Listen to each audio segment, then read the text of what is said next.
Okay, well, we're here almost live. Let me resize this. Okay, we're live now. Hello, my bodies. My body language bodies. How have you been doing? I think we haven't done a live in quite some time. I wanted to just turn on the camera and talk about this topic a bit, juggle a few ideas. And if this is your first live, I usually pick a topic about the royal family, some hot topics, what is going on with the news. Maybe that's public relations stuff, or maybe they are not so real news, but we pick them to talk about them, to answer questions and juggle a few ideas. And if you're already been here in a live, you'll be aware that these lives can lead to anywhere. Okay, of course they're much more free, or how can I say that, loose, like my usual recorded videos, 9 minutes, the ones that I churn out every day. These lives are a bit more loose, a bit more free to speak, to juggle ideas. So be warned that this can take anywhere from 1 hour to 1 hour and a half. And I'll be answering some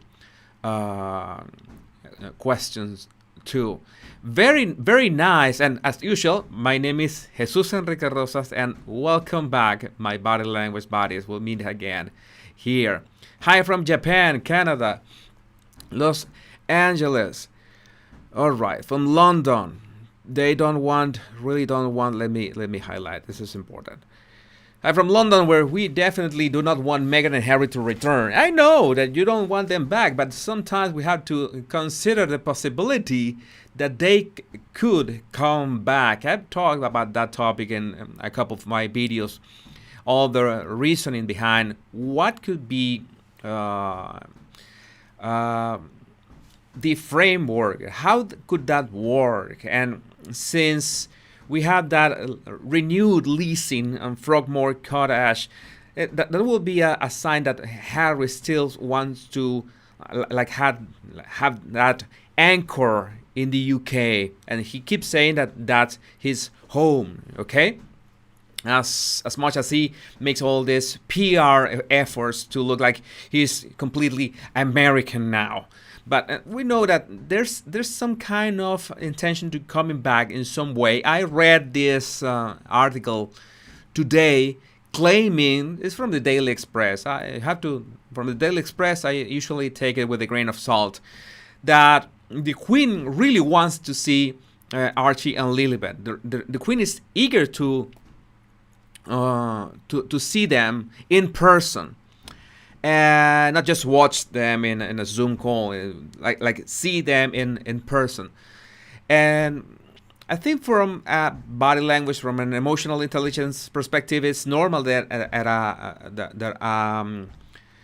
great grandmother wants to meet this children. It's something absolutely normal. It's a feeling that we can safely say that it can be legit.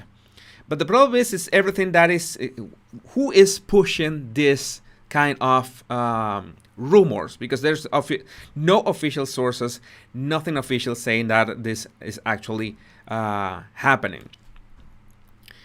Right, hello from Poland to Yorkshire, from Ireland. Oh my God, your comments. I love your comments about the children. You know that I have to make this disclaimer. My channel has to be a bit safe. You know, there's YouTube watching me what I do with my channel. I would love to talk about all the conspiracies that you talk about, including that conspiracy, but that is something that I prefer to just pass on. I don't want to touch that much. In fact, I did a video a couple days ago giving an example of how to read body language in children, and talking about emotional intelligence in children, and talking about George And there was a bit of a backlash from that video, the people that said that I should not touch the children, the kids, but I was not elaborating anything that was remotely fake, or even I think that I didn't even analyze George per se, but I just made him like an example from an idea that I was talking about. I was trying to play really safe. I don't want to like include children, because at some point they are not like, they don't own this, they don't own yet their image, right? And even if they are recorded in an absolutely public, anyone can go to YouTube, here in YouTube, and look for Prince George in the day of the rugby match, and you can watch him. I don't think there's no problem with that. But getting to conspiracies, any kind of conspiracies, making like criticizing, that is completely out of bounds for this channel. Hello from Australia. Oh my God, this is absolutely from everywhere. Okay. Yes, I was talking in general. Okay, this is important. I think this is important too. We're going to talk about Charles now. This last comment. Hello from Sweden. They don't want to show the children. Well, they have all the right to keep their children in privacy, not sharing any image or videos of them whatsoever. They are entitled to that. There's absolutely, I don't see any problem that the Harkles don't want to show their children. I totally understand that, even support that decision. But at the same time, I think you cannot have it both ways. Okay, but let's talk about Charles. There's this rumors, remarks, statements that suggest that somehow, when Charles becomes king, he could be accepting the terms of Harry and Meghan to come back as royals. I've seen many great comments that you have. I was reading your comments before the live started.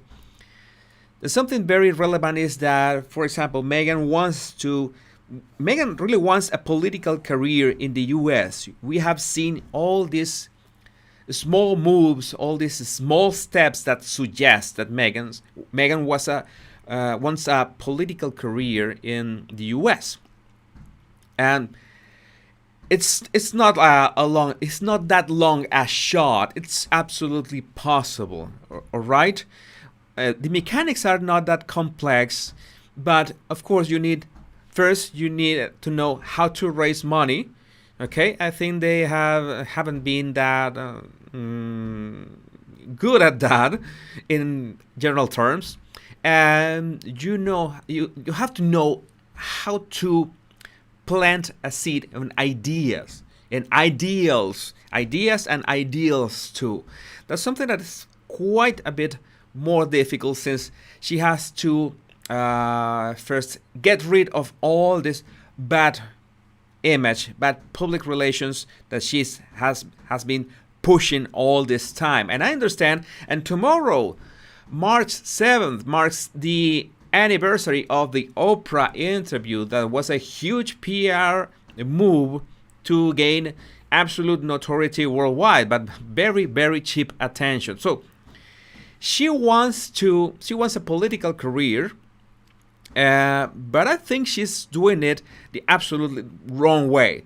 That's what leads me to think that somehow they want keep that ticket back. They want to keep that ticket back, keep the lease on Frogmore Cottage, and somehow think that it could work if they come back, even if people don't want them back. I know in the UK, almost nobody wants the Harkles back. Okay, the Oprah interview. This was not the comment that I wanted to highlight, but yes, Oprah interview was self-destruction. I like to know I always like to know that there's some kind of order or intentions or sense or logic behind uh, public relations efforts, because you can imagine that if they are working with a public relations agency. I'm not gonna name the public relations agency. You know the name. I'm not gonna advertise them here. You guess that this agency knows what they are doing. But sometimes it's very hard to try to make sense of what this PR agency is doing in terms of what do the Hercules want. And that's something like image control or image or brand image. It's important, but I think that is part of what Charles could be thinking. If it's true that Charles is thinking about giving the Hercules an opportunity, it could be in the sense, and this is a PR strategy in fact, that he sees, or the royal family sees, that they are wreaking havoc, they are doing a lot of bad moves, okay, on their own. And they're watching them, and no content on Spotify, no content on Netflix. We still don't know what is Harry going to publish on that book later this year. We don't see anything that is remotely a path or an order or something that makes sense, like in the plans of the royal family, their activities, their charities, is something that makes sense, and you can make sense of that, and you can imagine that Harry and Meghan should have by this point figured something out, but we don't know what it is. So I guess the royal family thinks, well, we could do this. It's like a pact with the devil. We'll let them in again, okay, but with certain terms. By letting them in again, the royal family, that is something that they will be able to, in some way or another, control their activities. It's not that the royal family is going to control them. Please, Sussex Squad, I know you're there. I know you're watching me. I'm not implying that. All right? And I want to know, by the way, if Harry and Meghan come back to the UK, I want to see the faces. I love to see the faces of the Sussex Squad, of the Sugars. That will be epic. Sadly, it's not possible, but I can imagine. I can imagine them in my mind, like trying every kind of mental gymnastic to justify that. But, well, we don't know what's going to happen. But I think that could be a move to limit the bad impact, the bad rep that both Harry and Meghan have been applying on the royal family in an indirect way. It's like, even if they are not working royals anymore, I think they've done everything just to be seen as, I don't know, the wrong way. This is something that I don't understand. And you know that I've been analyzing Harry and Meghan almost exclusively and the royal family since October of last year. And I still cannot wrap my head around what is the strategy, what is really going on with this people. What is their plan? I usually try to figure out the plan of people. That's part of my job. I usually do that with celebrities. I had other videos on other topics. I used to try to make an educated guess, having all these ingredients to make that educated guess. But I have seen so many content from them, and I still cannot figure them out. And I cannot wrap my head around how these people that are paying a PR agency that should have like a path, like a goal to aim to, they really not getting that. So that could be one of the reasons the royal family, and in this case Charles. And why do I say Charles? Because somehow You know that narcissists love to use guilt, that emotion, guilt, to manipulate you. But Harry cannot use guilt on his grandmother. He just can't. And the queen is not gonna is really not gonna buy into anything that they will be. I think the queen was already saw everything that was gonna happen even before they got married. I'm pretty sure about that. It's something in her body language. The queen is really difficult, extremely difficult to read, because she is always she has managed to master that body language of being the exact same emotions, exact same gestures. Is something that she doesn't give anything away, and that's really, and that level of power and influence is really important. So you have people having real trouble. She's got me in real trouble trying to read her. Even so, I think she knew that this was not going to end well, but say, well, whatever, it's Harry's decision. I cannot control him. He is a grown adult, even if he doesn't look like it most of the time. But, well, here we are now. Yes, you can guess that after 70 years dealing with so many people, it will be hard pressed to know that she doesn't know how to measure, how to wait on people just by looking at them. It's something. It's plain simple experience dealing with people. It's that simple. There's no way around that. It's repetitions. I always say that life always boils down to a game of numbers. If you want to do something, if you want to achieve something, whatever you want to achieve, it's numbers. How many times do you do it?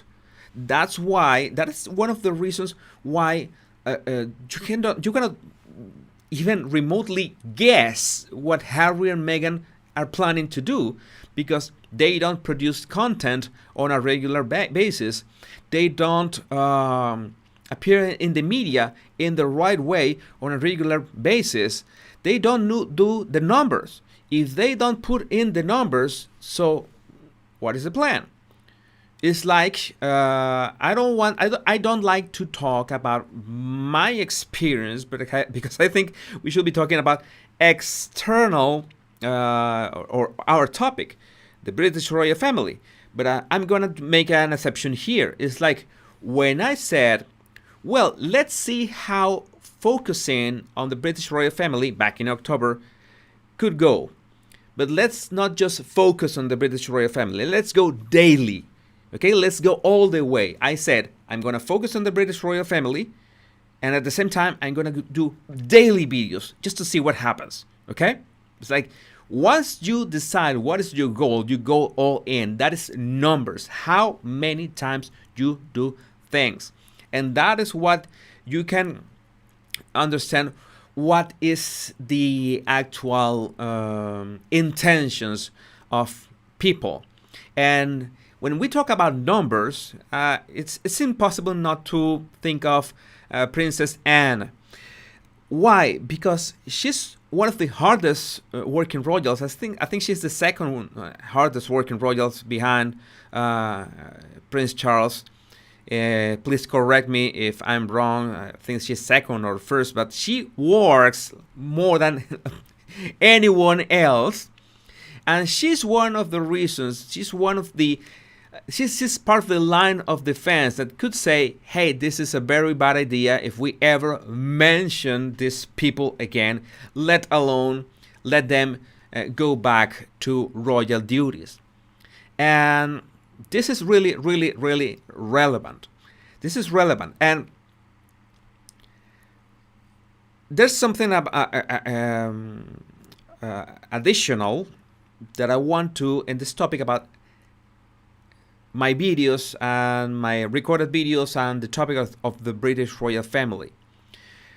these lives is like we're juggling. We're trying to juggle ideas, trying to figure out intentions of people. Okay, so this could look at times like I'm rambling a bit, not getting to the point. But this, what I'm doing now with you, reading your comments at the same time that I'm talking, is trying to juggle those ideas so we can reach a conclusion. In this case, we, because you're interacting with me. But this is important because most of the time, the behavior of other people can be something that let us baffled or absolutely out of place. I don't know how to put it right now. It's like we try to understand the motivations of other people, and we tend to forget that every decision that we make is emotional. That's absolutely no way around that. Every decision is emotional, and narcissists and people that manipulate other people know this, so they are very adept at using emotions against us. So this kind is, I'm talking about the British royal family. I always joke about, I lure people in by talking about the British royal family, but in fact, I want people to learn about human behavior, human dynamics, emotional intelligence, because that is something that we need. And I will really love to have like a step-by-step book that teaches this, but sadly it doesn't exist because human behavior is too complex. But this kind of conversations, talking about, hey, what do you think will be the motivation of Charles letting them in? Well, that opens our mind to try to read, to try to ask ourselves the questions when we stumble upon someone that we don't understand. Why do they hurt us like that, or act in a way that we don't understand? We have to ask questions, and that's why that's what we are doing right now, asking questions. I understand that you absolutely maybe don't want to see Meghan and Harry going back to the UK. That's something that you feel. That's a feeling that you're acknowledging, that you realize that you know it's there, and that is great. You have to know why do you feel like that, because you don't like Meghan, or you don't like Harry, or you don't like both of them for some reason. That is great. But at the same time, it's important to understand not only why you feel that, but make the question of what will happen if. That is like practicing. We're like sparring here, practicing, making questions. Okay, maybe Charles will let them in just to reduce the bad influence, the bad rep of the Harkles in the media that ultimately affects the royal family. So letting them in, again, will be a way to reduce that influence. Of course, we have to like talk about a very delicate topic too. That is, how will Charles want to be seen? He will want to be seen as something, and you can imagine that when Charles becomes king, it will be like the next step in the monarchy, but maybe not the step that we want it to be. Not want, maybe want is not the word, but we have to just be clear about this, that William and Catherine are the actual face of the monarchy for the next generation, or the current generation, however you want to put it that way.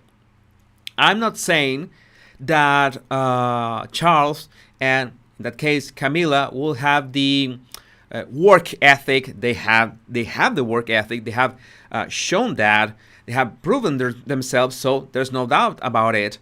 But I need people to understand that what you see, how you perceive an institution is important too. The Queen is the image of the monarchy, is the image of an institution, is the image of a country, of the Commonwealth. Okay, and that is a really, really big deal. And we take for granted the image of the Queen because we have literally most of every single one of us, I think, most of us that are right now in here in this live, we have lived with the Queen there. She's the image, okay, of the UK, so to speak, an integral part. I know that you get the point. My question is, when Charles becomes king, will he be able to feel that that duty become the image of the monarchy? And that's the part that becomes a delicate topic. It doesn't have to do, sadly, it doesn't have to do with how hard you work, but it has to do in how are you seen, how people see you. And the best example for this is like you work in an office, at an office, you have a job and you work harder than anyone else, and you do your whatever you do perfectly. But it also matters how people perceive your work, how do I say that? How visible you are, okay? And how is your brand image perceived? You cannot just work in the shadows. You cannot just work without anyone noticing your work, and that's why we see every time Charles or William or Catherine or Camilla or Princess Anne go to are in royal duties, we got video and an image of what they are doing, because that is important. How are you perceived? Will Charles be able to fill that image gap? That is very, very hard, especially because you need a fresh image, and that fresh image we have in William and Catherine. That is very important to remember. But that is something that I've given it much thought. That is something that if you really are a real fan of the royal family, maybe you don't like to talk about that. Maybe you don't want to think that is something that your image is such an integral or important part of what you do. Maybe in general you hate to think that how you look, how are you seen, is half of the other side of the coin of your profession, what you do for people. Maybe you hate that. I understand that. Maybe you think that's not fair. Maybe you don't like how you see yourself. There's always room for improvement in that regard, but that's something that we don't make the rules of. That reality. That is reality. Charles is gonna become the image, okay, of the royal family, the monarchy, etc. But he will not have the record of the Queen, okay, that long, so many years on the throne, and will not have the image of William and Catherine. That's something that we have to juggle. How do we juggle this? What's more, and this is important too, he has said, or there's claims that he wants to make a smaller group of working royals, okay? This small group of working royals is easier to manage, is something that is going to be easier for the public to appreciate or perceive the royal family. It's much easier when there are fewer working royals. But the problem is, if you have fewer working royals, how much work will they have, will literally have? And I'm worried, for example, if William and Catherine have all this engagement, if this group is going to be smaller somehow, if they're going to have more engagements, it will be really important to include the children in some way or another. Why? Because it will be hard pressed if they are in the engagements. Then who is with the children? This is you cannot get around this. You can talk about nannies all you want. You can talk about people that help all you want. There are in great nannies that could do a lot of work, but you cannot be in two places at the same time. This is another thing that could be worrying. This is another thing that it's a zero-sum time. It's a zero-sum game. If William and Catherine are at an engagement, they are not with the children. That's something that you cannot escape. It's the same with Harry and Meghan. If they are at an engagement of any kind, they are not with the children. It's something that you cannot escape. It's something that you cannot do magic about that. So this is important to consider. This is important that will be worrying to the Queen right now. Then how can we manage that? And if we can stop somehow, stop would be the right word, from the Harkles from making any more damage to the image of the royal family. You might consider that since the Harkles are no longer even in the UK or related to the royal family, all these rifts, like suing the Home Office, or I'm not a lawyer, I don't know how to say that, but suing the Home Office because he doesn't have the security that he wants. That's noise. That I made a video about that. People that do not know about the tidbits, and people do not have to know about that, will think, well, the Queen could only lift a finger and she will grant security to Harry and Meghan. Why doesn't she do that? And it doesn't work like this. But most people are not aware of that. I do my best to do the research, publish the video, but most people are not aware of that. They simply think, it's easy to think that the royal family simply doesn't want to see Harry again. And I think that's a bit too rough. I think everyone should always have the opportunity to redeem themselves. And I always thought that even Harry and Meghan, after all that they've done, they will always have the opportunity to redeem themselves. It will be up to the public if the public wants to accept that, and especially the taxpayers, if the taxpayers are willing to accept that comeback. But I think that if Charles wants to be seen as a merciful king, and who wouldn't want that? He would like to be seen like that. He will always be willing to leave the door open, especially if it's his son. This is important to consider. We cannot go around that. You can say they would do more harm to the monarchy if they come back. But these are human realities, actual feelings, and yes, there is a possibility that Meghan and Harry could use these feelings for their own goals. They have done like that so far.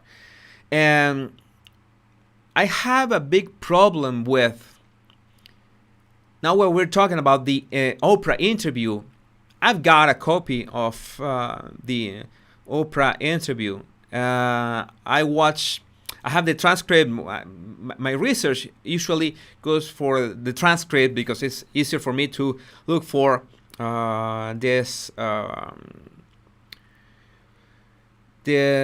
special keywords or keywords of what they talk about in that interview, and I can search them and have a sense of remember about that. But most people, first, they don't have access anymore to the Oprah interview, and second, people don't want to watch it again. I know that you won't be willing to sit 1 hour and 20 minutes, I think 90 minutes to watch it again. Nobody will see that. So people tend to forget what was said in that interview. I should do a new video. Try to. I did that video a long time ago. It was like in, I think it was in May last year that I finally did analysis on that interview. But people tend to forget a lot of things, and I notice, and my analysis should be about how they try to say things and not say them at the same time. Let's say that someone talk about Archie's, someone mentioned Archie's skin tone, but let's not say who it was. Let's say that there was that conversation, but we're not gonna say when was that conversation, or most details of what they claim. They're just lost in time, and when you get down to it, like I like to say, you realize that there's so much lost in time that, okay, why not erase the blackboard and begin writing again? They doing good work, so to speak, trying to make amends, make things right, and that could be the beginning of their comeback. This is an actual possibility. I understand, and I shared this live on Twitter that I was going to do this live, and I began receiving these comments that was not possible, that Charles will still have a spine. This is complicated because it doesn't have to do with Charles having a spine or not. I am going to make the case of Charles actually having a spine, but at the same time, it will be a hard decision to say, hey, let's do this, because it's the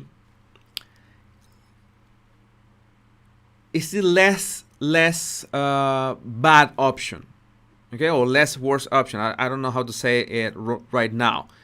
Okay, it's something that it's if they are away, okay, it could be bad for them. Maybe there's also the fact that Harry and Meghan, maybe they are not doing financially as good as they could, that they will be doing.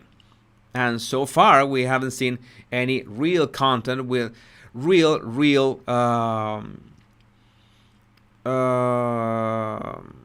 work, actual work that brings the money. We haven't seen that yet. So maybe Harry and Meghan will be struggling financially, and maybe it will be good for them to go back to the UK in that sense. But if they go back to the UK in those terms, then they have, like, they will have to negotiate some terms for themselves, and that will be interesting if there's actual negotiations. What will be the terms of that comeback? Now, regarding that 50 and 50, like being part-time royals, I think it's my knee-jerk impression. My first impression of that is that it's a bad idea. It's a very bad idea. It opens up for conflict of interest. It opens up for every kind of shenanigans when they are on non-royal mode. Okay? And you know how them, especially Meghan, like that kind of attention, and that could be actually damaging. I think the only way to do this, I think the right way to do this, if they somehow, I don't know, if there is another I don't know, position that is not actual working royal, that is the only way that could work out. But part-time royals, I don't think that could work. I really don't think that could work. Well, people are talking about Samantha's lawsuit. Sounds like the beginning of a separation. I am not willing to bet on they getting separated anytime soon.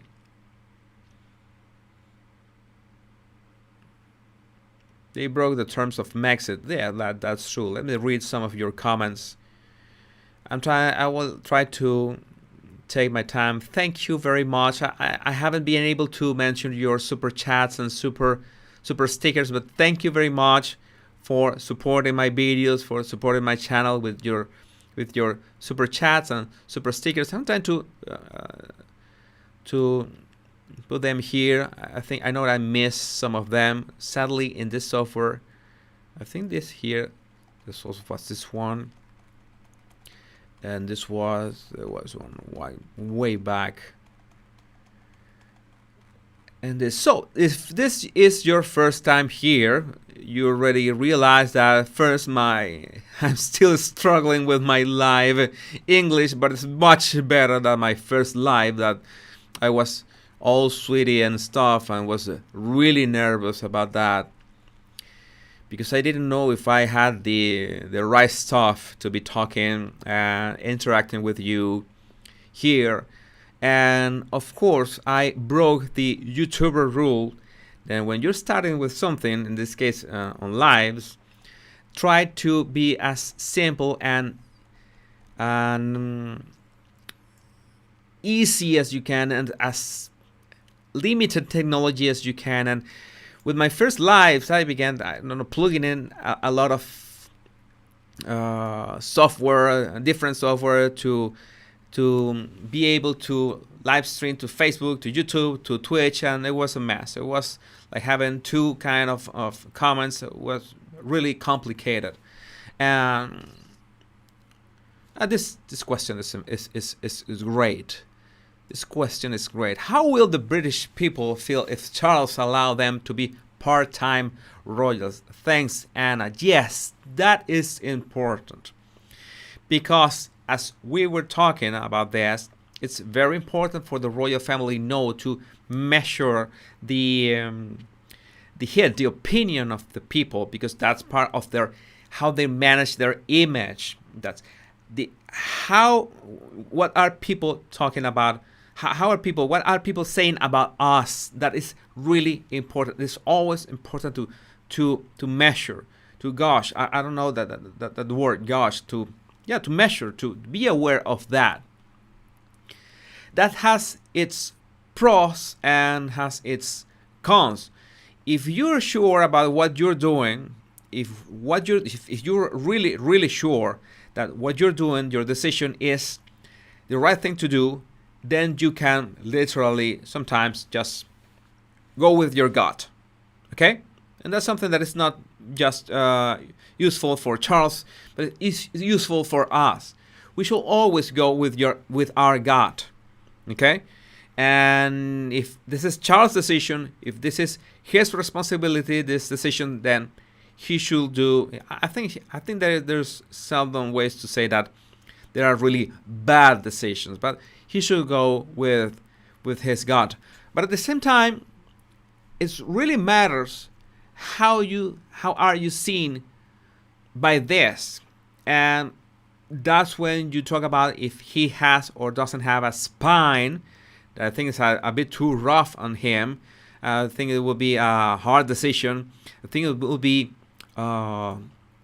really complicated in terms of image, and there's the fact that you will never be able to please everyone. It's something that we have to live with. And when you're a YouTuber, you know how it feels. You know that there's you have this Gaussian bell.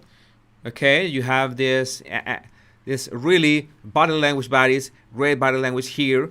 They're gonna be people. They're gonna be this 10% that will love you no matter what you do, and there's this 10% of people that will hate you no matter what you do. And from those percentages in the edges, you will have the extreme people that will really love you no matter what, and people will really hate you no matter what. That is a given. That's simple statistics, and that's part of what I was talking at first about numbers. The more people you have, the more subscribers that you share your videos with. There's something that you cannot avoid. And if Charles, any decision that Charles makes will have people that love that decision and people that hate that decision. That's something that you cannot escape, and something that you have to deal with. Even if you don't want to be a YouTuber, I always encourage people to just give it a shot at it. It's really will be important to give it a shot sometime, because that's good for how are you perceived as a professional. For, of course, it's important that you give value to people, not just attract attention. And we go back to the topic of the articles. Meghan and Harry, they love to attract attention, but what is the value that they offer? What is the value that they actually give? That is a big question. That is a really big question. That's something that we have to think about. And if that really will be a good decision to let them come back, and what will be the intentions of they actually willing to come back after all that has happened. I think the intentions is the most important thing. What are the intentions? I haven't been able to read their goal. Okay, for example, you know that William and Catherine's goal is to make the royal family and the monarchy relatable, and they're doing a great job at it. That's really important. I think just the image of Catherine going down this, I don't know how to say that, this tube in the Lego playground. That's something that you do to inspire charisma, to be relatable, and something that works very well. Today I saw a video about was William juggling balls just like Harry. That's something that you do to make a bit of a fool yourself, to make relatable. That's something that works very well. Of course, when you have authenticity and you do other things that are not making a fool of yourself. If you make a fool of yourself all the time, that is not going to work. If you're serious all the time, it's not going to work. You have to find that balance between the two things. And it's really hard. It's very hard balance to attain. Let me read some of your comments. I wonder skin color. All right.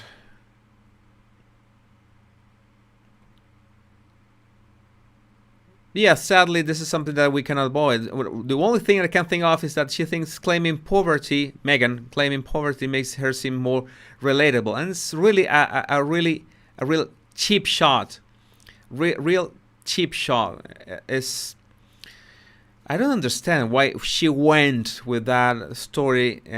Just aware. I was talking about that in my video yesterday about Samantha Markle lawsuit. Why would Meghan go with that story when she knew that her family would call her on that? And that's why she started all this smear campaign. And in that case, I can say that right now, because that's what is present in the court documents, in the lawsuit documents, what Samantha Markle is claiming that Meghan did. After Meghan's own track record, what do you want us to believe?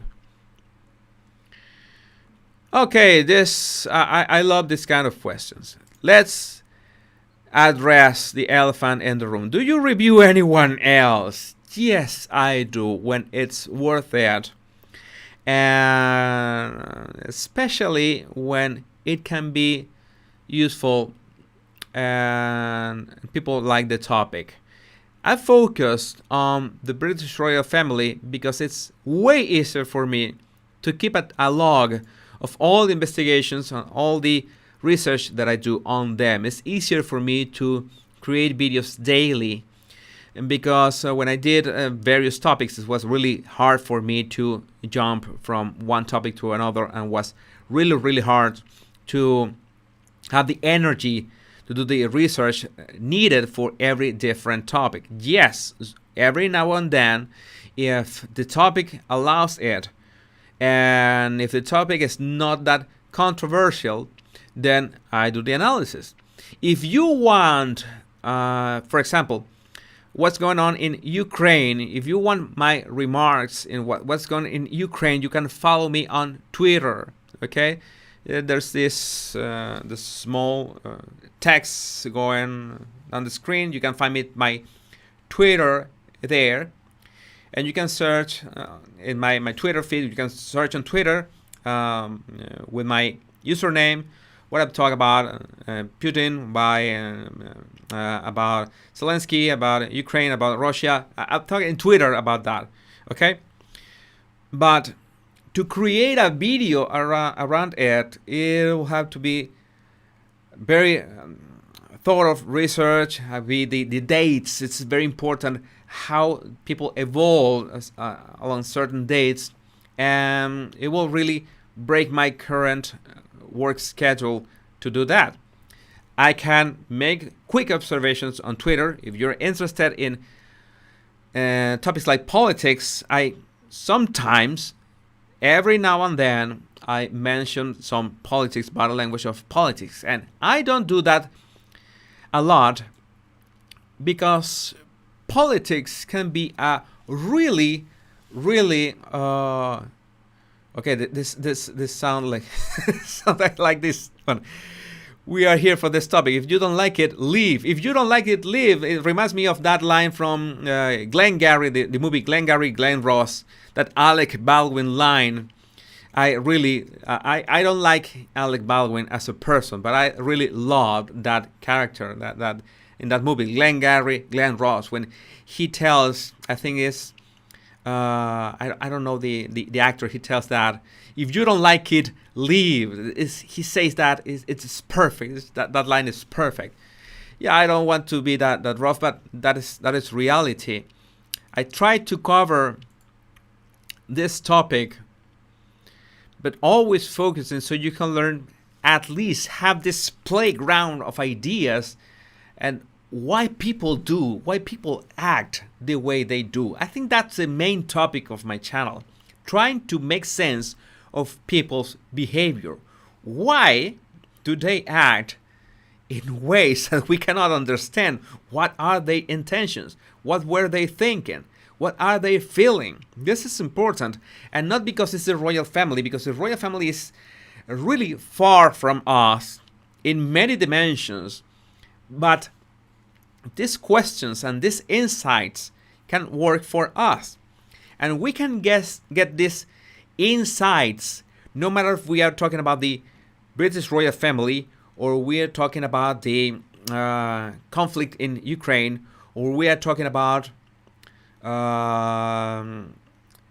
American celebrities, or we are talking about, I don't know which other topic I've covered, talking about Bill and Melinda Gates. There was an interview from Melinda Gates, and these days is trending. People have asked me to do that one.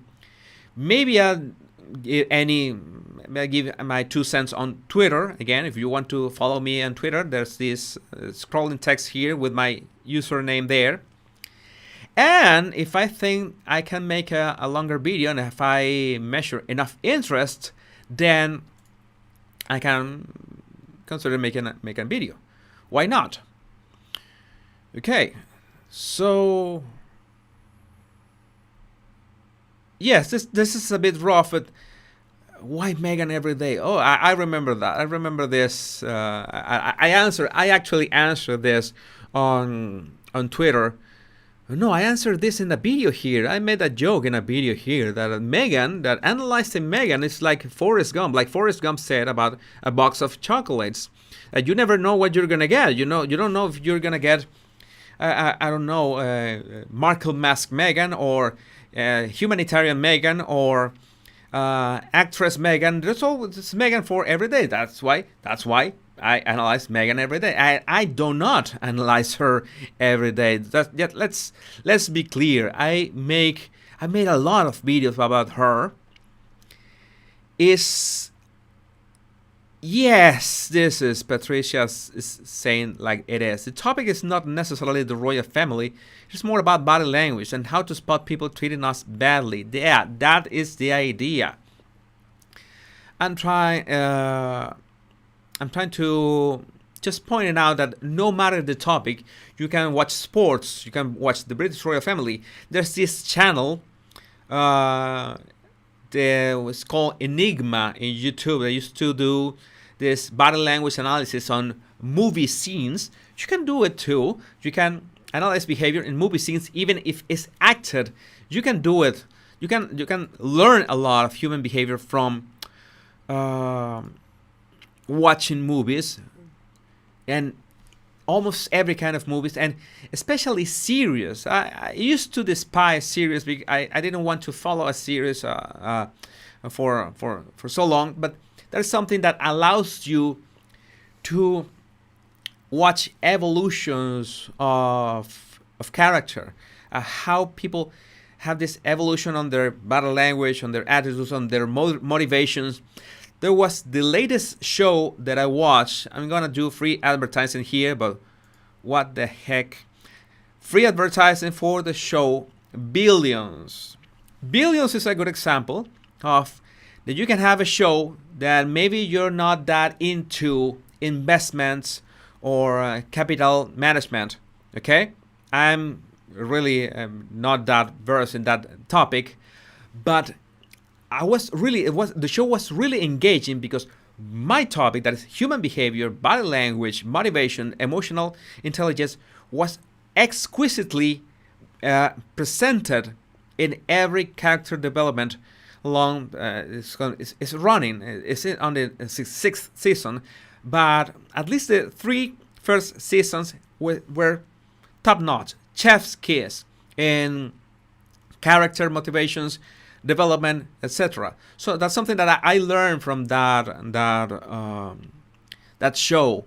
I even thought that you can even create a channel, a body language channel on YouTube based only on the show Billions, and you could work. I could work a complete channel and make like 100 episodes just talking about emotional intelligence, human behavior, and it's not like I'm limiting my topic about the show Billions. It's like I'm using an anchor and trying to teach people, trying to show people these questions, these interesting insights of human behavior using a common topic. That will be far easier for me, and that will be far easier for you. Yes. Okay. So that's...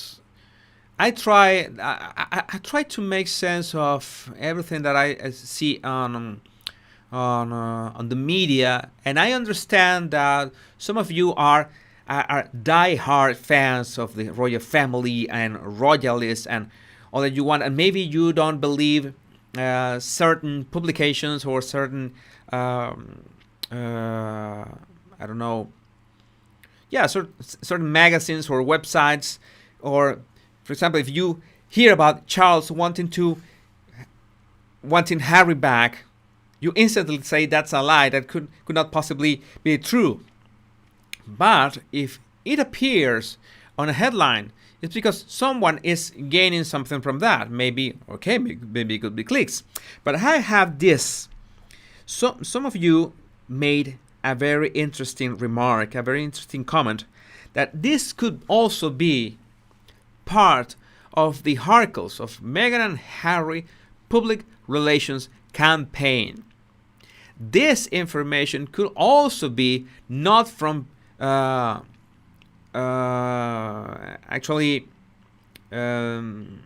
Clarence House. Sorry, I just forget that. Clarence House or Buckingham Palace, but this could be an effort, a PR effort from Meghan and Harry to get the ball rolling, to make people talk about them. Well, they have all these lawsuits. There's enough to make the ball roll.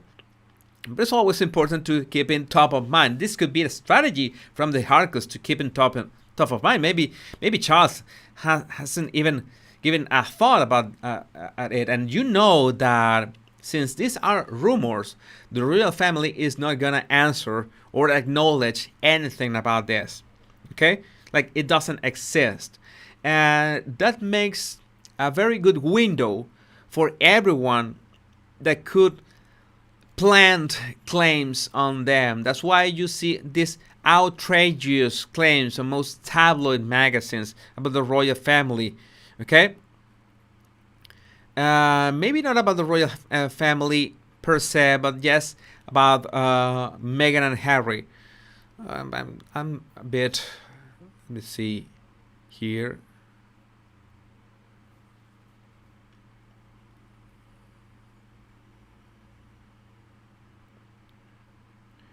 All right, I want to read your comments too.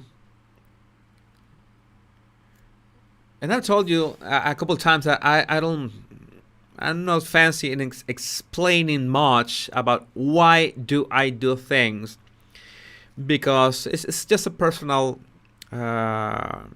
philosophy of not making many references to myself. Like I'm the YouTuber here. No, I want to focus on the topic at hand, in this case the British royal family, but at the same time I want you to wonder about all these questions that we make. Like somehow,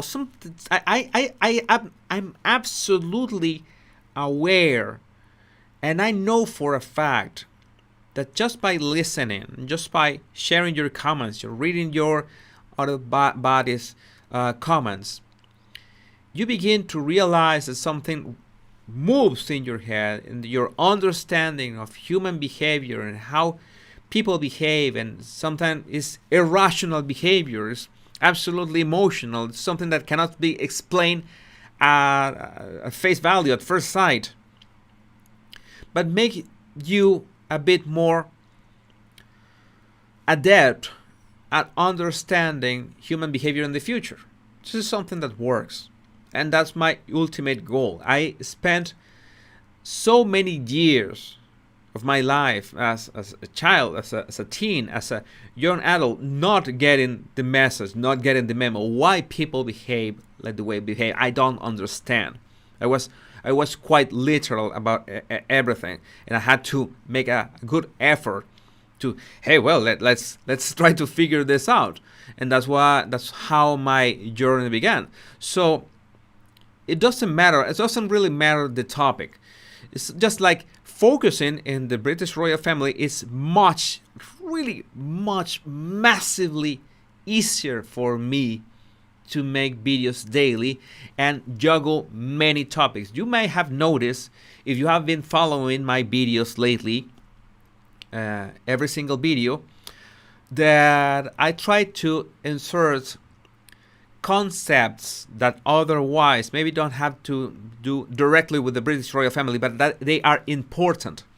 Like in these days, I talk about the golden ratio.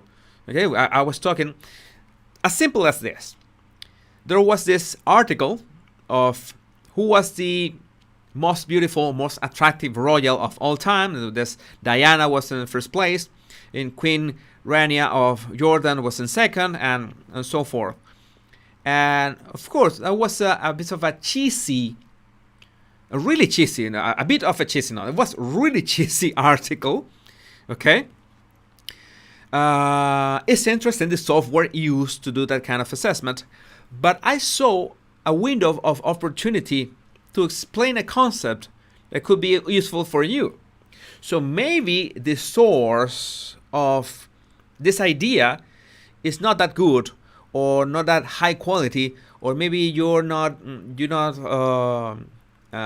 take it as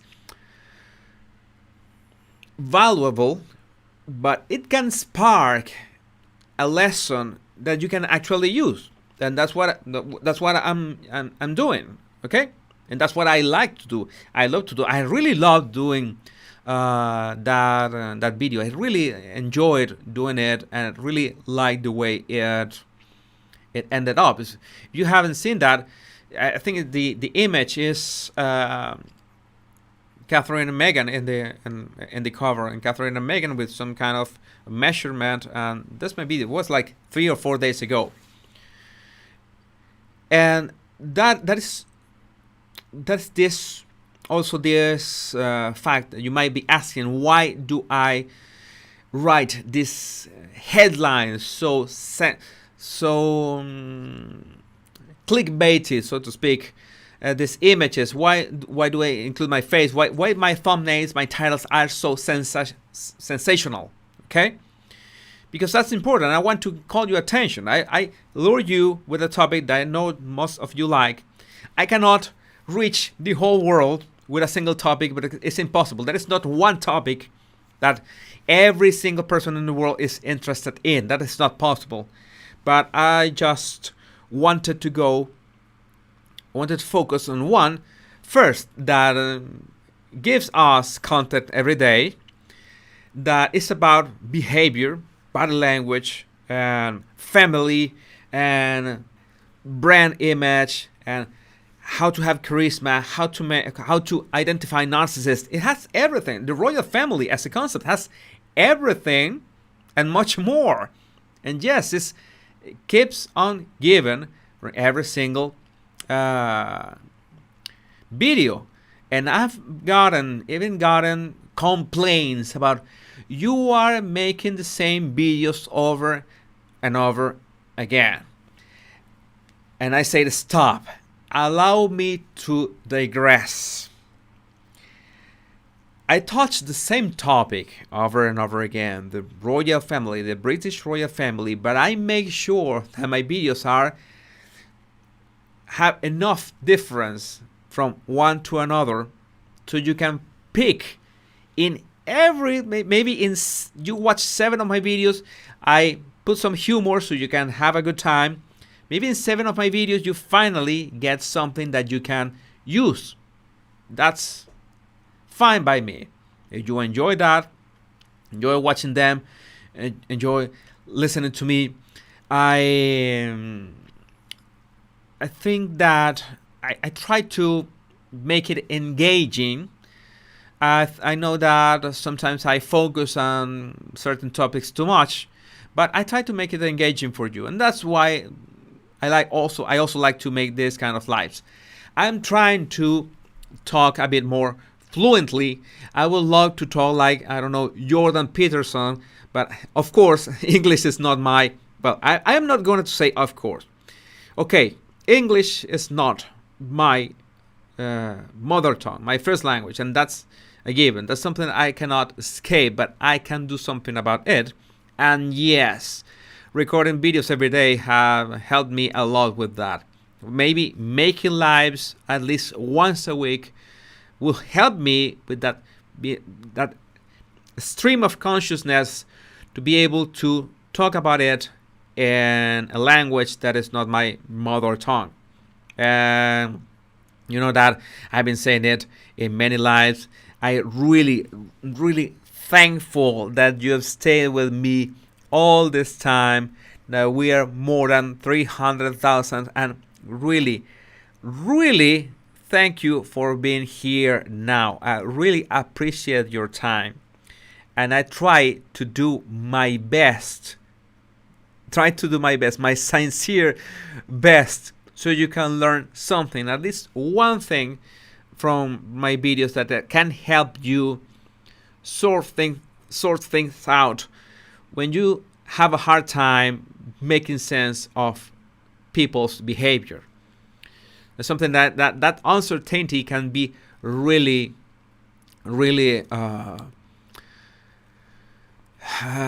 damaging for your mental state, for your mental health. Yes, that is great. I've been mentioned in British TV and the British media and in newspapers around the world. That's really great. I like that. That's not my first intention, and that's one of the reasons I don't give interviews. I don't do podcasts and I don't do interviews, because I don't think I need that. That is not being arrogant. I'm not being arrogant saying I do not need interviews. But whatever I'm going to say in an interview, I prefer saying it directly to you here. It's the same thing. It's exactly the same thing. And my recorded videos help me a lot because they allow me to organize my ideas in such a way that I don't make you waste time. I'm not saying that I'm wasting your time here. I already made a warning at the start of the live that lives are totally different. We're gonna juggle ideas. I don't know where I'm gonna land. I don't know the path that I'm gonna take in my consciousness. You are absolutely allowed to stay or leave. There's no problem with that. But I really like the way your feedback about my recorded videos that are seldom longer than 9 minutes, that allow me to organize my thoughts so I can give you the most concise way of being entertaining and just to get something that you use. I don't want to say educational because most people just feel the word educational cringe. I feel the word cringe. At the end of a long day or at the start of a long day, I don't want to be in a classroom. I don't want to listen to a lesson. I want to relax, listening to something that is just amusing to me. If you want to know, I always mention I'm a real fan of The Critical Drinker. Is one of my favorite, if not my favorite channel in YouTube. It's something that it amuses me, his accent, his attitude, etc. And I really like the way that I always learn something about storytelling or about character development. And character development in film and TV shows always has to do with human behavior, how people behave, and something to do with, and I always learn something from him, even if it's a tiny bit from every video. So props to him, The Critical Drinker. I really love his channel. Yes, I don't need to justify anything, but I sometimes feel that I do. And my Twitter, I'm a bit more like distant. I'm a bit more harsh, sometimes even a bit bitter in my Twitter. And I always tweet that you should not justify yourself. You should not explain yourself. You should never explain yourself.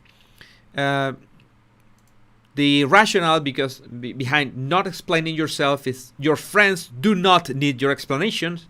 Your enemies will not care about your explanation, will not need your will not accept or believe your explanations, and everyone else just will not understand what you're saying because they're not they did not get the memo. Everyone else. So at some point, it's useless to justify yourself. But I know that some of you really like my show, so to speak, and let's call it a show, a daily show. And would like to know why you're always talking about the royal family. There's so many things, and this is important. This is important for our mental health, this topic. So many things happening in the world. Why do you keep talking about these people? Why do you keep talking about them? They're not important. We don't care about them. Yes, but the problem is that Harry and Meghan, I had to say that Harry and Meghan are a huge source for humor and jokes. That would be really difficult to talk about politics, to everything happening in the world, and insert jokes, because we need jokes, we need humor, and humor is always in danger. We are always in danger of being so absolutely, how can I say that, serious all the time, okay? And we need that humor no matter what. And I think people are sometimes feel guilty of that. So much happening in the world. How can I laugh at something? How can I laugh at this meme? I'm doing my best. I'm doing my part. I think I'm doing my part.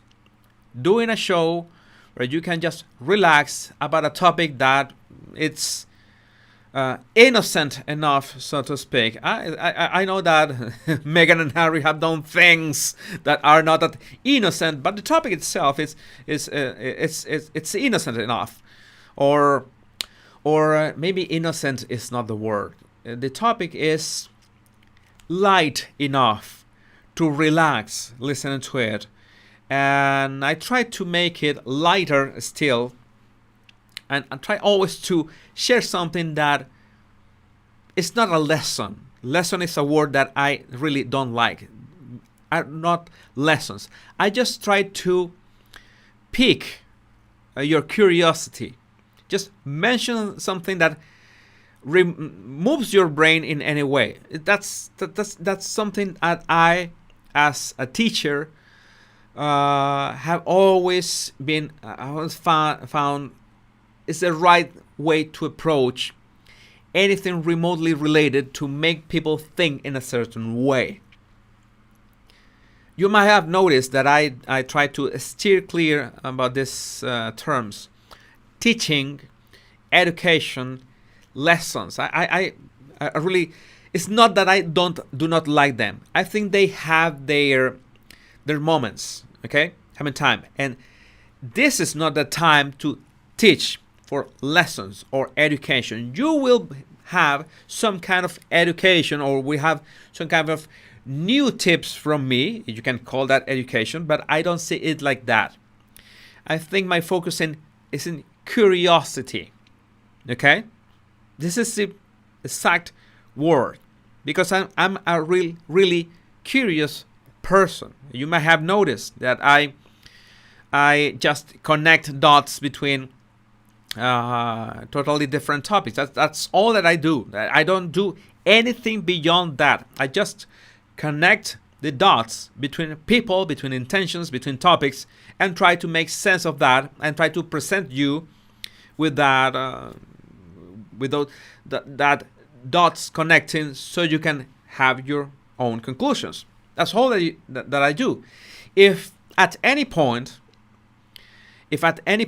my show doesn't spark any kind of curiosity or any kind of amusing in you, then I'm beginning to fail. Then I fail, because that's what I want to do.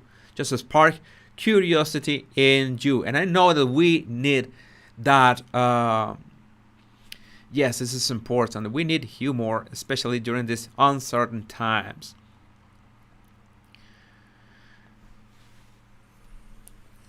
Don't explain why you're covering the royal family. Yes, I would like to. Sometimes, every now and then, I will try to have more feedbacks on your comments and my videos, but it's a bit hard because I get around 40 to 50,000 comments a month. So it's a bit difficult to answer most of them, and most of the time it's not really a conversation. It's like an opinion that goes back and forth, and I would like to interact more. And these lives, sadly, are a bit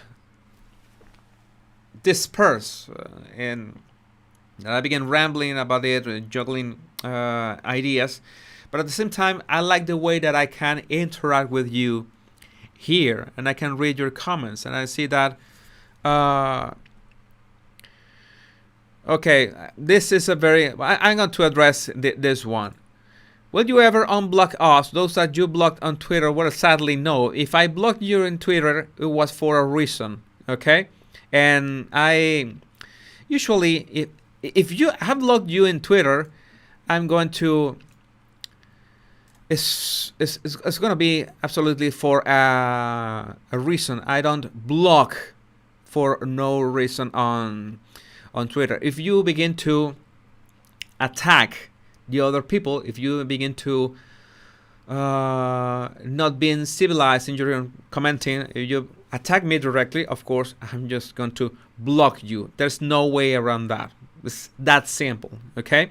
And I made that is for my mental health too. I don't give warnings.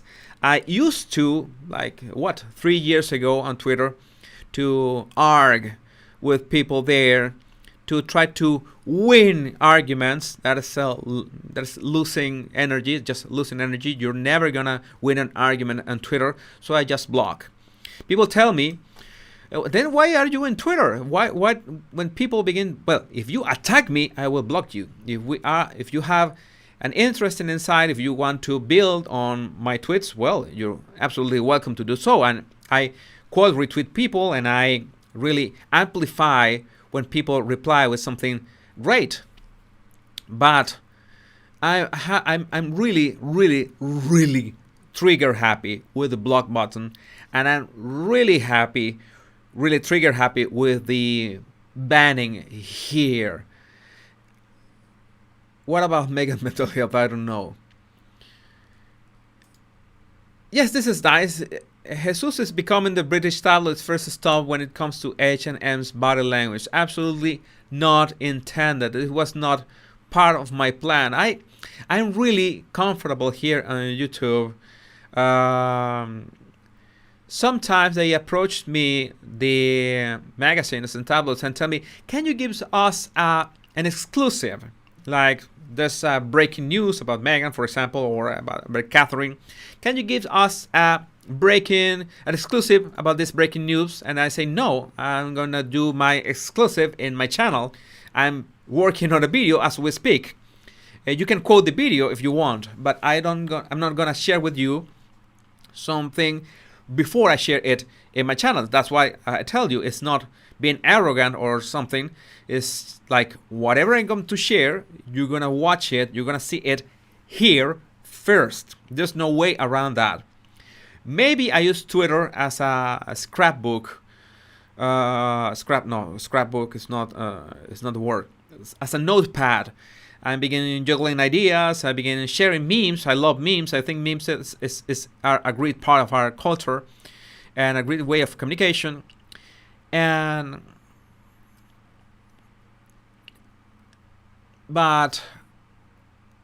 any exclusive, anything remotely that could sound of an exclusive, it will not be on the media. I'm not gonna talk to a magazine first, or not gonna share something to a magazine feed. That's why it's totally okay. I'm totally open that if they want to quote my videos, I even allow them to make clips of my videos. They have reached out to me and say, Jesus, do you allow us to use your videos as clips? And yeah, go ahead. I have no problem with that. Okay? I have absolutely no problem with that, because I think I'm not losing anything, or I'm not, that is not degrading my image or anything, or my YouTube channel. That is actually giving me more outreach. I am not working more. I'm not doing anything else beyond the videos you watch that I do for you, my buddies. And these magazines grab them and they share my clips, they share my insights, and I think everyone wins that way. And I also get to have a time for myself too. Oh my God. Yes, we notice curiosity is like the number one sign of an intelligent and gifted mind. I think it's maybe the other way around. I think we all should be curious. Curiosity is what allows our mind to remain young. That sense of discovery, that is important, that's healthy. That asking ourselves, why does it happen? Why does this happen? Why is this like this? Okay? And I know that sometimes it's hard trying to make those connections and trying to make something that, for example, that Meghan does, making it interesting in a way that is amusing at the same time. But it's only to pique your curiosity. Hey, facial expressions, or body language, human behavior, there's something that in one way or another is benefiting you and your daily interactions. But you're beginning to pay attention I have received a lot. Thank you for all your emails. I'm sorry I cannot answer them all. I have an autoresponder. I read every email. You can be sure about that. It's absolutely my policy. I read every email that I receive. Sadly, I cannot answer them all. But I'm really thankful for all the remarks that you have used my videos and you have learned from my videos something that helped you read other people. That really encourages me. And these days I received a really video response, a really nice video response. It really was like 15 minutes, a great video response. It was a great feedback. It was not a video response here on YouTube. It was a private video response. It was really great. I always need that, that feedback. I get that in your comments. I get that in your emails. That feedback is invaluable. It's something that you cannot imagine how fulfilling is that for me to understand, to realize that this what I do in this small room and reach out to so many people, and not just blind gossip, but actual value. That's something that really makes my heart smile. That's something that makes my heart smile. All right.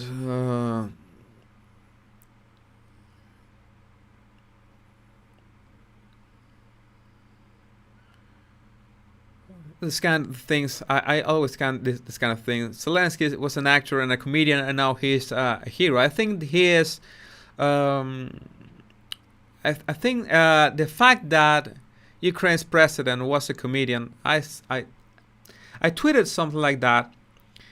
That as a comedian, it's part of the job description that you should not care much about what people say. And you're gonna receive a lot of bad looks from people that just don't get your jokes, and that is gonna happen all the time. And we come back to the topic of numbers and how many times you do something until you master it. I think it's no secret that most comedians or stand-up comedians are always testing jokes in small pubs and small venues. Okay, when they get to Netflix, they get to big venues, they get to the big numbers. It's because they have practiced those jokes over and over again, and they have polished their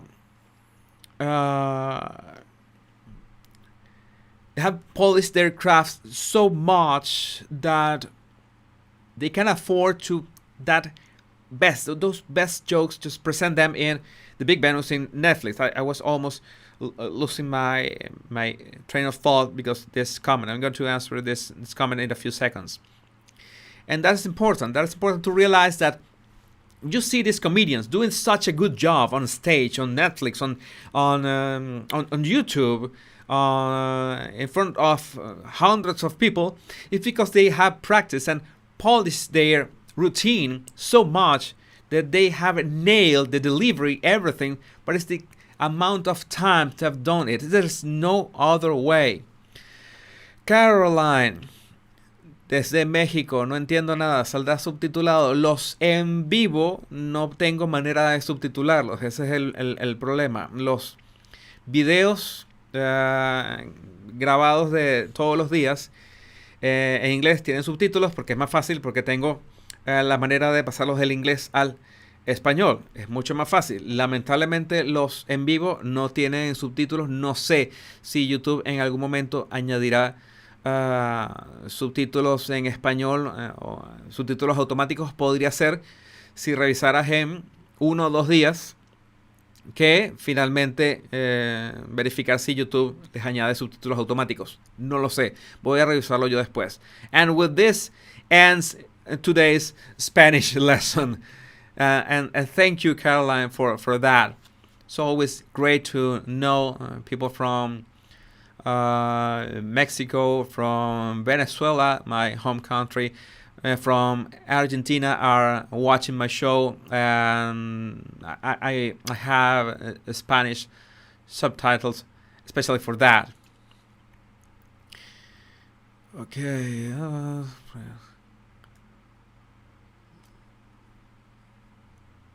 See,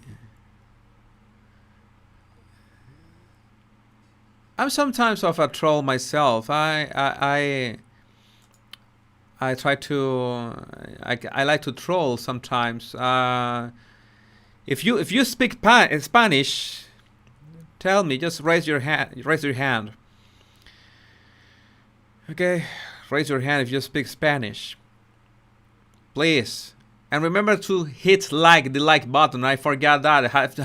I should tell. If you should remind you every 15 minutes. It's important for the almighty YouTube algorithm. That way it recommends to more people. And yes, I love to troll speaking in Spanish in various accents so people cannot figure out where's my home country. But most people already know that I'm Venezuelan, and it's nice to see here so many people from Spanish speaking countries. And I love making impressions of different Spanish how do you say that? Yeah, the Spanish from different the accent of different countries, because every country has its special accent, and sometimes every city has a different accent. But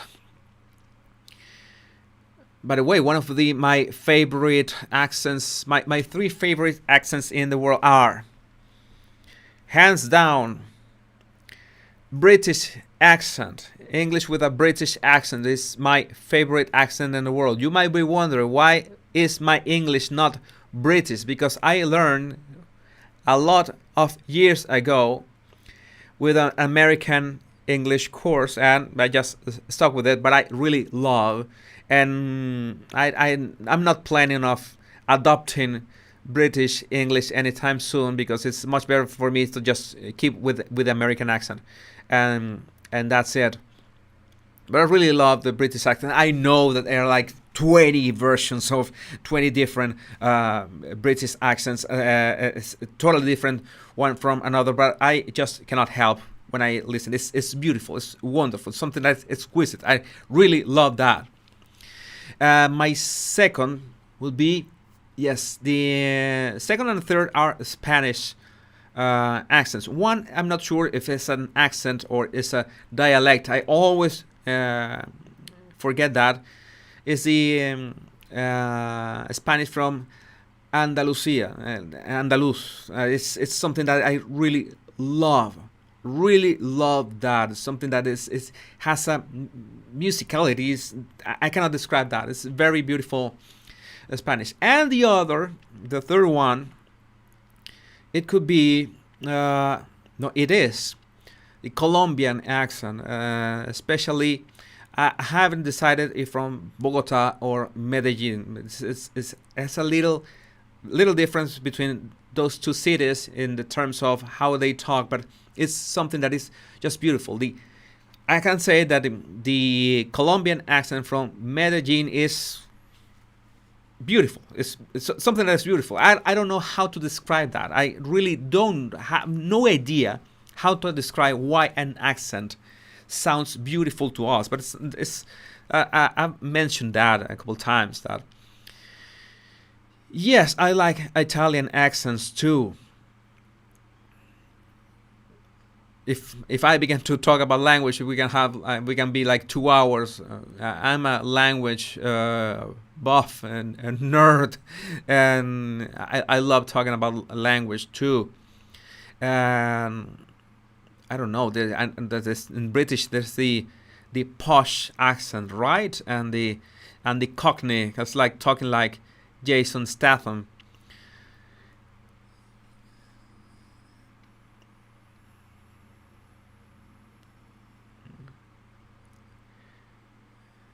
Yes, I'm a language junkie.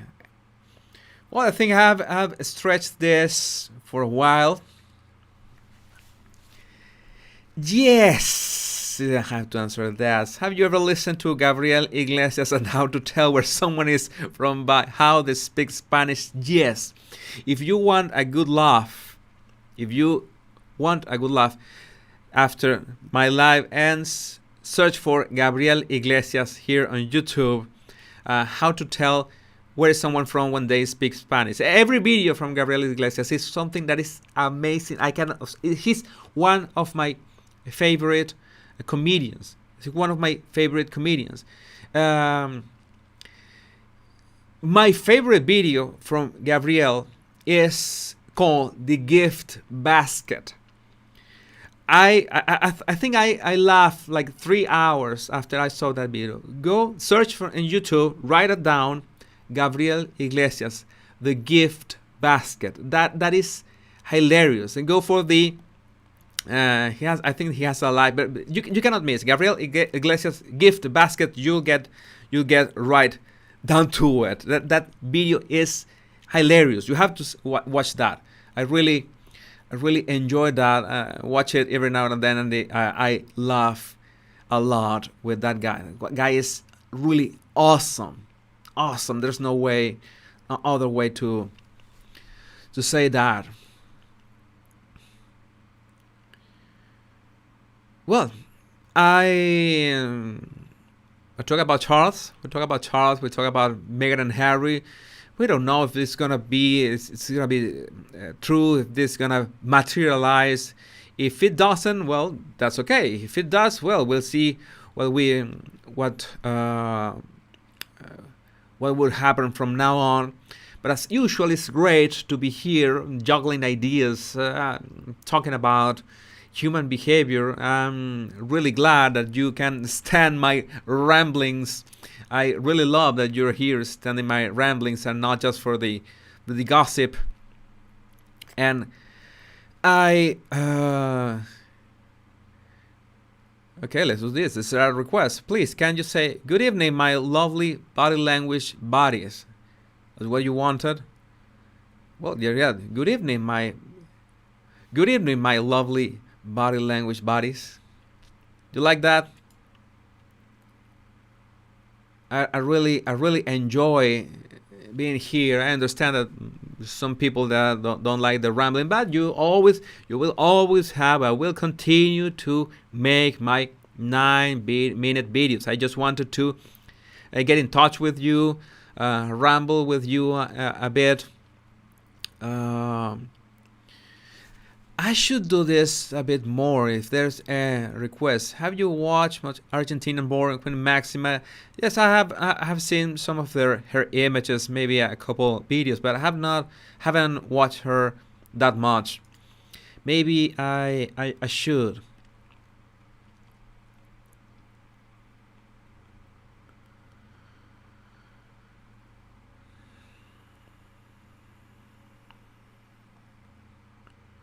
This is great. I'm more fascinated with you and your observations than the topics. Yeah, the topics is something that is good to attract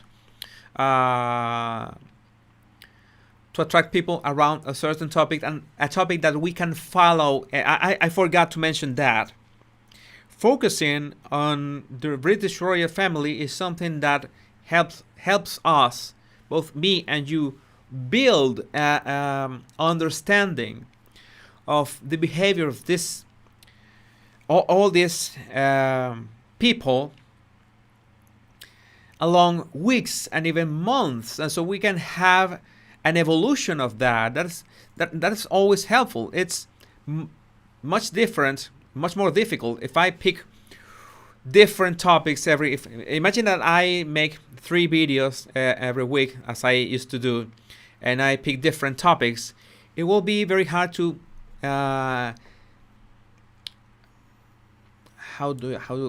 forgot the word for that.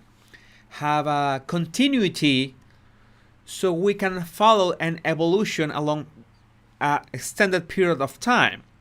And that evolution makes you have better insights, better ideas about certain topics. If I touch a different topic, if I touch different topics all the time, it will be very hard. I will have, I will show you the topic, maybe 20 minutes, a 20-minute video, and we will not have anything beyond that. That would be it. For example, I made a video that was very difficult to make for Erica Jane and Tom Girardi from the Real Housewives of Beverly Hills. Really, really tough video to make. I made that video and that's it. There's no evolution because there's nothing more, nothing else interesting to say about them. I could follow them, but at the same time, there's not much people interested in that topic. That is a problem. Okay, understand that you have to focus on a niche, and that is a great advantage. That allows us to have a continuity, and you see, like that, is that the right way to stress that word?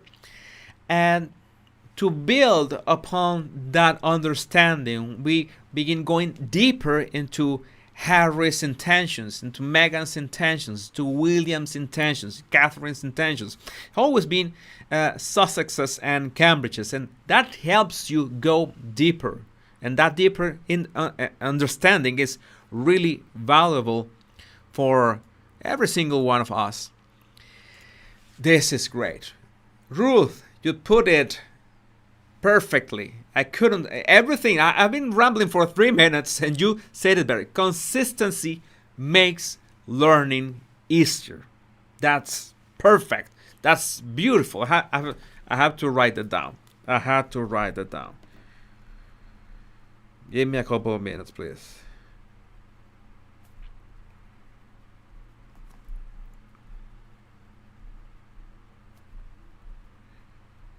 Yes, consistency makes learning easier. 4 words. Exquisite. Thanks, Ruth. Excellent comment. Yes, and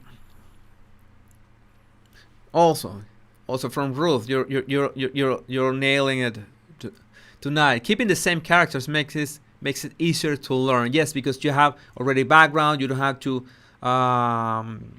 I've seen other channels that they always have a different character or topic. There's this psychologist, I think it's Todd Grande, Dr. Grande. Maybe you follow Dr. Grande's, most probably you follow Dr. Grande's channel too. He publishes daily videos on absolutely different topics. The problem is that it's not that I see a problem with his approach. He's got a very good and very successful YouTube channel, but you have to explain. You may have to explain about the background of what's going on. What is these people that you're gonna make the video about, and that takes almost half or 2/3 of the video, and then you make your insights. And it's nice to know about these topics, and as I said, his channel has been very successful. But I think it's much better if we already know who the actors are and we can cut to the chase and get directly to the insights, the human insights, and that's how I can keep my videos short and to the point. That is great. I made a video on Anna Delvey, by the way. It's a request. You can search for it. I'm sure that if you search and you go, YouTube search bar is very good. If you put body language guy Anna Delvey, you're gonna find my video on her. I don't know what the title. What is the title? I think this is what a psychopath looks like. I think that was the title of the video. This is what a psychopath looks like. Okay.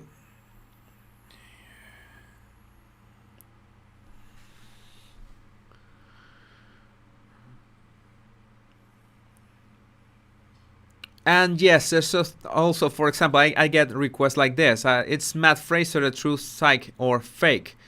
I get requests that analyze people with body language, with just body language.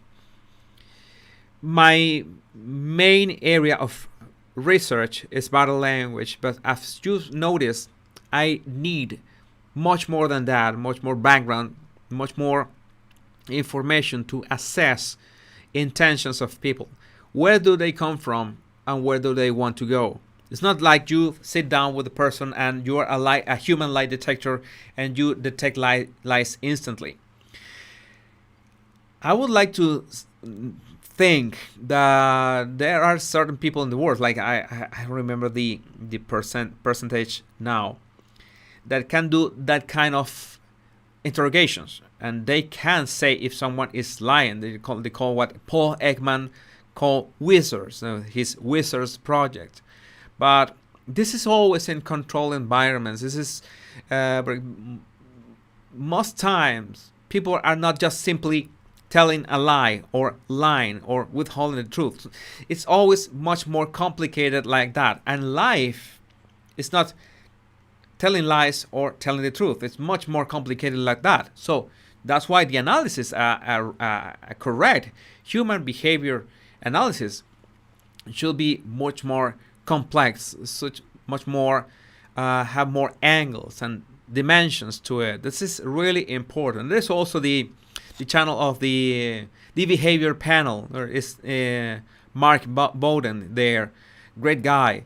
Therefore, specialists, very good professionals. They do a very good job, and they have the benefit that they have four different insights in their assessments. Again, they do different topics, so I guess every single one of us YouTubers that have to do with behavior. Shout out to Logan Portenier from Observe channel, and Derek Van Schaik from his homonym channel, Derek Van Schaik. There's also Vanessa Van Edwards. There's also Believing Bruce. Has got a channel. There's sadly there are not enough, and I mentioned also Enigma body language. Sadly, there are not enough body language channels in YouTube. If you tell us about 10 channels of body language in YouTube, I cannot name 10 body language channels in YouTube. Not because I don't want to, it's because there are not, more than 10 channels in YouTube, or at least I've searched for them. In part of my research, as a YouTuber, I've searched and I've actively searched for them. And yes, it boils down like 7 or 8. We're just 7 or 8 channels. If you know about another channel, please mention here. We have Observe, Logan Portenier on Observe, Believing Bruce. I thought that Bruce hasn't uploaded, and he uploads like once a month. I don't know why. He has a great attitude, great charisma, great accent too. He's British. Vanessa Van Edwards, she uploads every now and then. You can search them in YouTube. It's a free advertisement for them. Derek Van Schaik, I always like his outrageous attitude and his analysis, and he makes really good observations. He focuses on mostly in crimes, and he's got very decent observations. He's very good at making observations, and the behavior panel.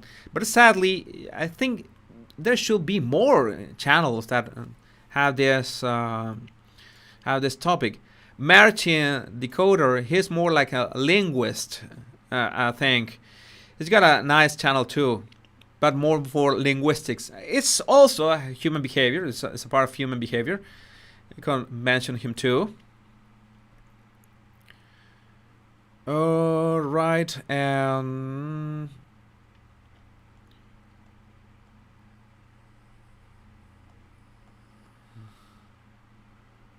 yes, let me see other comments.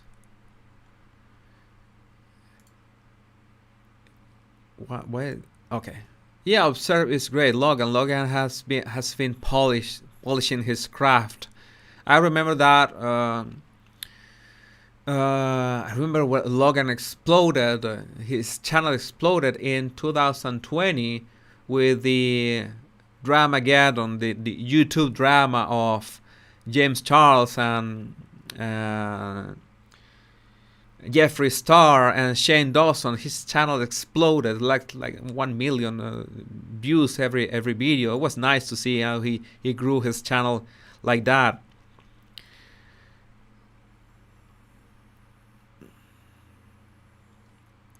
All right. Well, I think we are. Yes, I should make more. Yes, there's observe Logan Portenier. I think I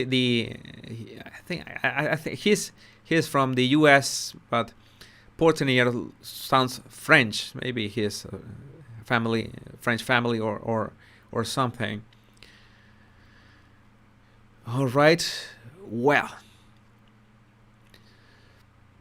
so that's what we talk about today.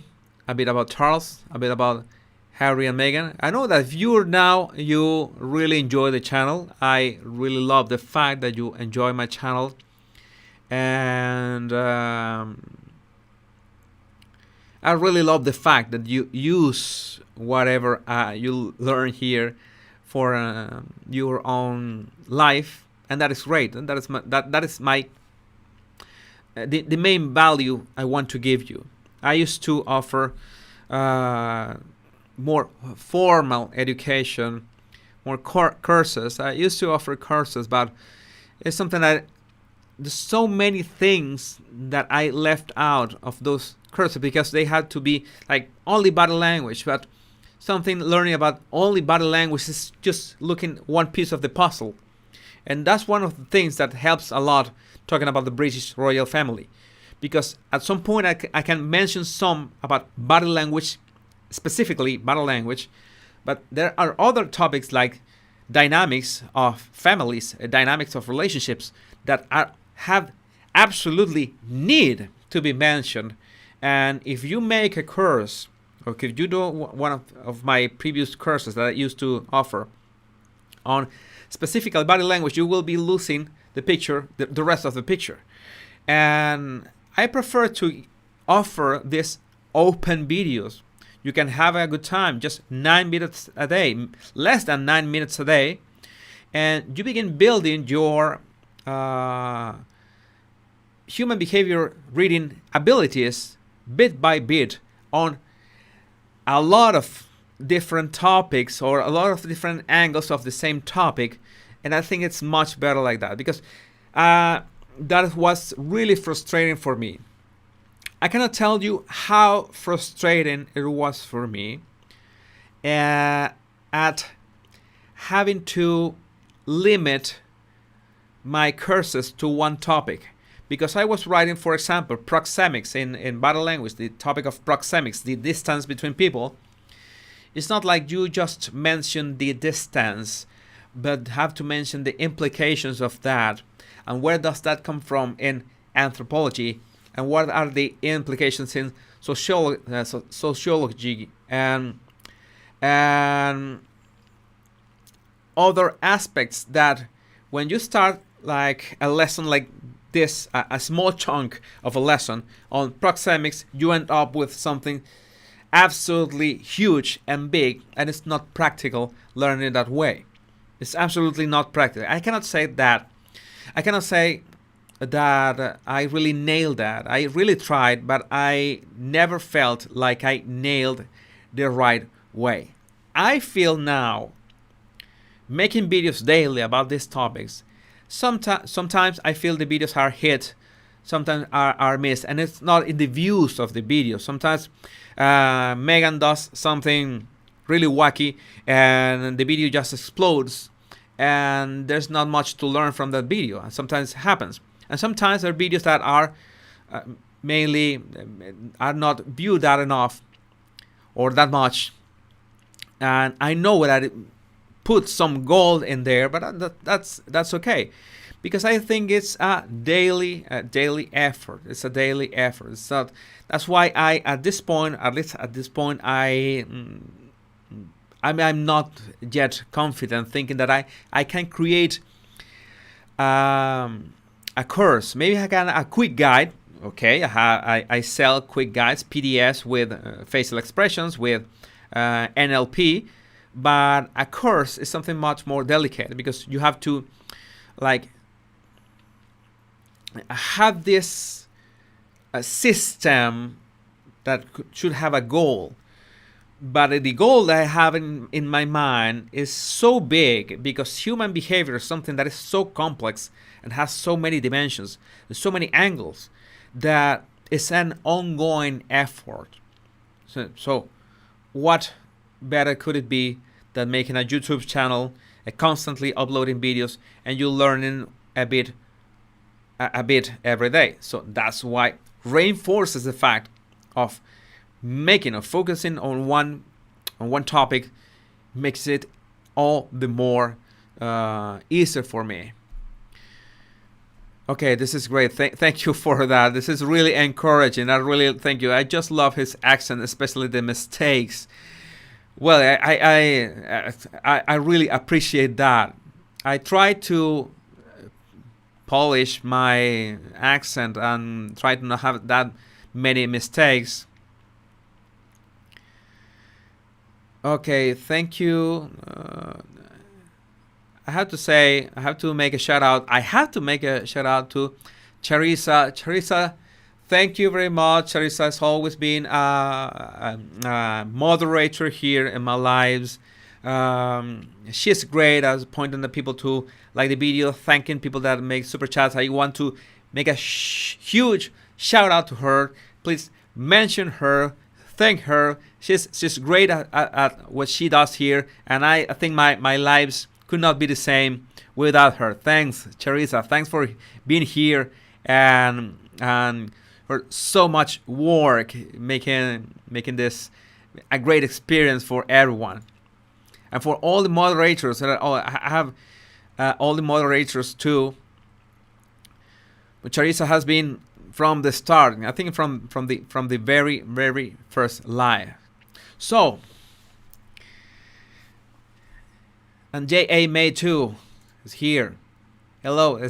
She also follows me on Twitter, and she's a moderator here now. And I think we're gonna be seeing together here a lot. Thank you a lot, J.A. May. Well, so that's the kind of ramblings you can expect. If you do this your first live with me, this is the kind of ramblings that you can expect. That's why I will include a disclaimer in every single live from now on, and I will try to make them. I'll try to make at least one a week.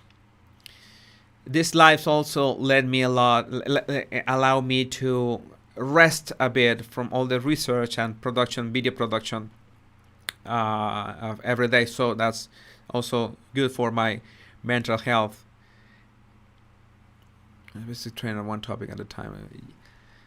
Yes, I tried this basic training on one topic at a time, but I just like to be sharing these insights with you here, and much better. By the way, if you haven't downloaded it yet, I have an ebook, a PDF with more than 100 body language tips. If you reach this far in the live, I'm sure that you already downloaded it, but you haven't done so. It's absolutely free in the link in the description. I always mention that. You only subscribe. I give you 7 more tips, and then I will write you occasionally by email. I don't send spam.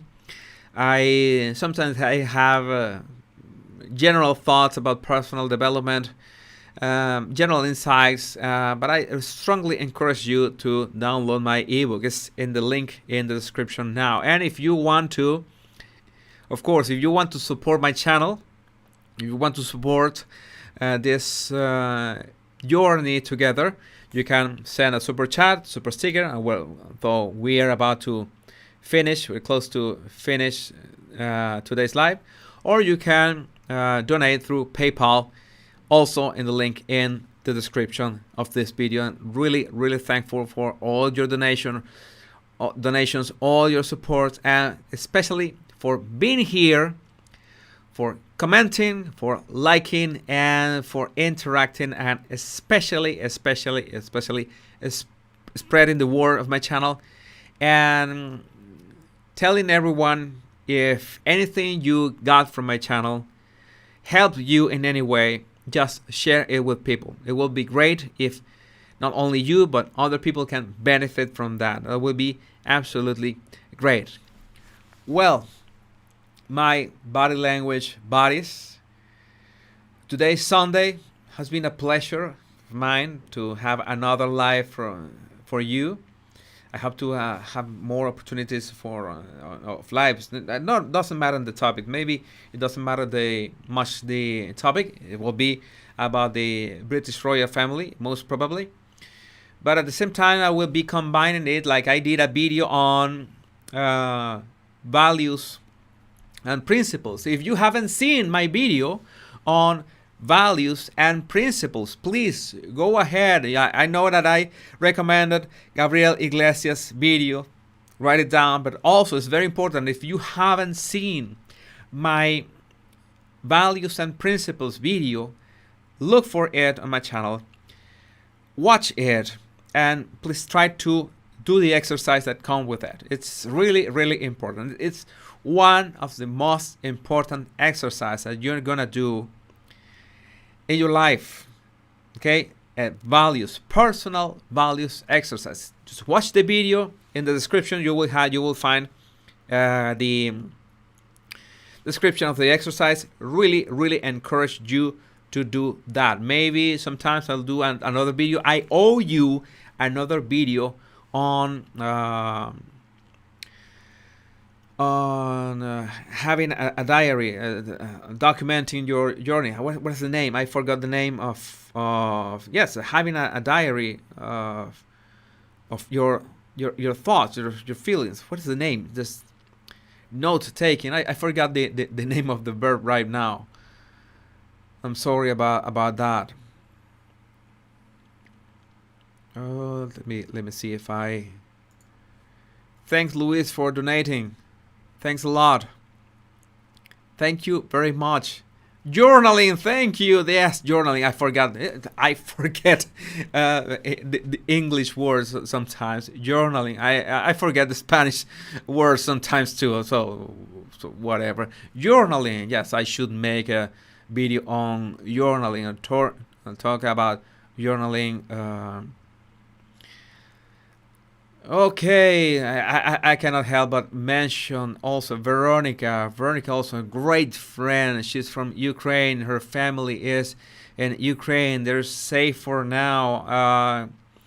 And I try to bring awareness and my contacts to everything that is happening in Ukraine. Please send her a hug. Veronica really needs that, and she has. Visit Veronica's channel because she has links, the correct links to donate for Ukrainian people, for people of Ukraine. This is very important. Take a few times today, visit, follow her there, and locate the links she shares to. She's got YouTube and Instagram. She's sharing links so you can help Ukrainian people. This is really important. She also updates much better than anything that I could do on Ukraine, and just follow her. It's really important now. I'm glad to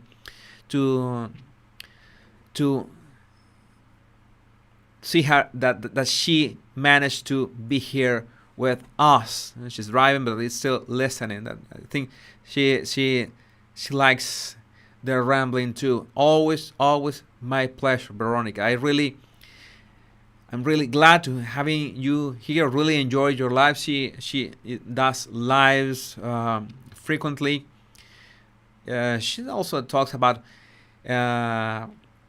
let's say about human behavior and the kind of relationships, and it's really interesting. I really recommend her channel. I cannot recommend her channel enough. And thanks for being here. Someday I will answer this question. What is your professional background? I've studied many things. I don't like to talk much about that because that really doesn't add at all about what I do here. You can have an idea of. Most of you already know that I started my professional journey with advertising, but then I studied much more, much other subjects, uh, almost everything related to human behavior. Maybe someday I should, but I don't think it's necessary for now. But thanks for asking, Elizabeth. Yes.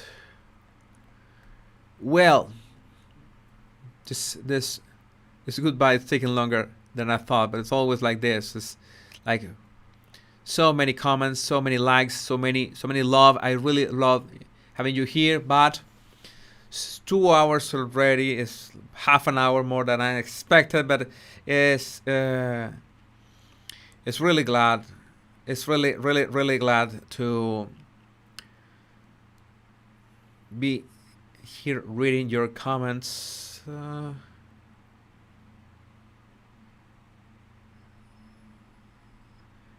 And yes, I think that's a wrap up. My body language buddies, thank you for being with me, being together here, um, listening to this rambling. There's always a rambling. Oh, my stutter. I promise to not stutter that much. I hope to talk like Jordan Peterson one day. That's my goal. That's how I want to dominate the English language. That I watch Jordan Peterson's videos. I say, I really want to talk like him. That's why I want to talk like him one day in English. I can talk like him in Spanish, okay? But in English it's a bit more difficult for me. That just practice. That's just practice. And I hope to do it one day. I really appreciate that you take your time here and share this moment, share this space with me today. So, as usual, it hasn't changed my name. My name is Jesus Enrique Rosas. I'm the body language guy, and I am always flattered, really humble of so many of you here listening to me, sharing this space, something that is hard for me to believe. It's always a great pleasure, and I always find feel great joy in this, because I really get nervous sometimes, and I really don't like when I start to look for a word, such in this case. But it happens because I'm really excited to be here, to be able to share this raw thoughts with you. This is the most important part, and I think that's the thing that we all like, that there are no filters here, and there's no retakes, there's no bloopers here, but that is one way to get closer to you, and I really appreciate you for that, and I really love the fact that you share this space with me. I cannot thank you enough. I cannot tell you this too